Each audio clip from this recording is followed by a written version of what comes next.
पिछले करीब 2 महीनों से हजारों किसान जिस मसले को लेकर दिल्ली की सीमाओं पर डटे हुए हैं, उसे लेकर मंगलवार को सुप्रीम कोर्ट ने फैसला सुनाया। केंद्र सरकार के द्वारा पास किए गए 3 कृषि कानूनों के अमल होने पर अभी रोक लग गई है। सुप्रीम कोर्ट ने सरकार किसान संगठनों में समझौता न होते देख यह सख्त फैसला लिया और एक कमेटी का गठन किया है। अब कमेटी ही अपनी रिपोर्ट अदालत को देगी, जिस पर आगे फैसला होगा। हालांकि सुप्रीम कोर्ट ने मामले की सुनवाई के दौरान सख्ती बरती और कभी केंद्र तो कभी किसानों को फटकार लगाई। अब जब सुप्रीम कोर्ट ने अपना फैसला सुनाया है तो किस पक्ष को क्या मिलता दिख रहा है, आइए एक नजर डालते हैं। किसानों को कहां मिली राहत?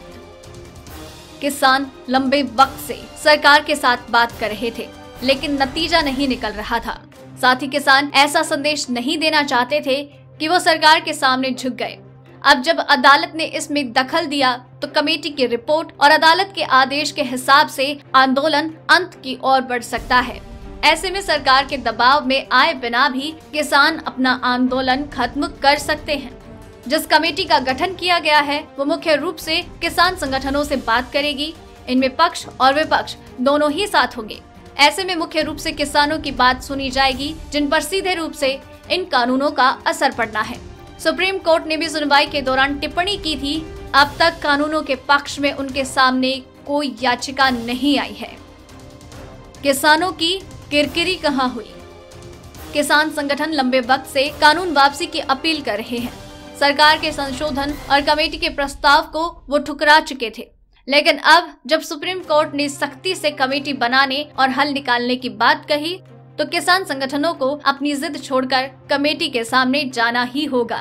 कमेटी के सामने किसान पेश होंगे या नहीं, इसे लेकर किसान संगठनों में अभी एक मत नहीं। ऐसे में अगर बड़े स्तर पर किसान संगठन कमेटी के साथ चर्चा करने में असहयोग करते हैं तो ये सरकार के पक्ष में जा सकता है, क्योंकि इसे निर्णय को टालने और अदालत का आदेश न मानने के तौर पर देखा जाएगा। सरकार को मिली क्या राहत? किसानों और सरकार के बीच करीब 8 राउंड की बात हो चुकी है, लेकिन कोई ठोस नतीजा नहीं निकल सका। साथ ही कई मौकों पर दोनों पक्षों में सख्ती देखी गई। ऐसे में अब जब सुप्रीम कोर्ट की कमेटी बनी है तो सरकार किसानों के बीच बना हुआ गतिरोध टूटेगा और किसी निर्णय की ओर आगे बढ़ता दिखेगा। अदालत द्वारा बनाई गई कमेटी सभी पक्षों से बात करेगी, चाहे कानून समर्थक हो या विरोधी। ऐसे में अगर कमेटी के द्वारा दी गई रिपोर्ट कानून के समर्थन में आती है तो सरकार का पक्ष मजबूत होगा। सरकार को बड़ा लाभ ये भी हुआ है कि अभी कृषि कानून वापस नहीं लेना होगा, क्योंकि कमेटी अब लागू किए गए कानून पर विस्तार से मंथन करेगी, हर क्लोज पर अपनी राय देगी। ऐसे में सरकार जिन संशोधनों की बात कर रही थी उससे भी काम चल सकता है। सरकार की कहां हुई किरकिरी? कृषि कानून का विरोध जब से शुरू हुआ है, सरकार इसका काउंटर करने में लगी है।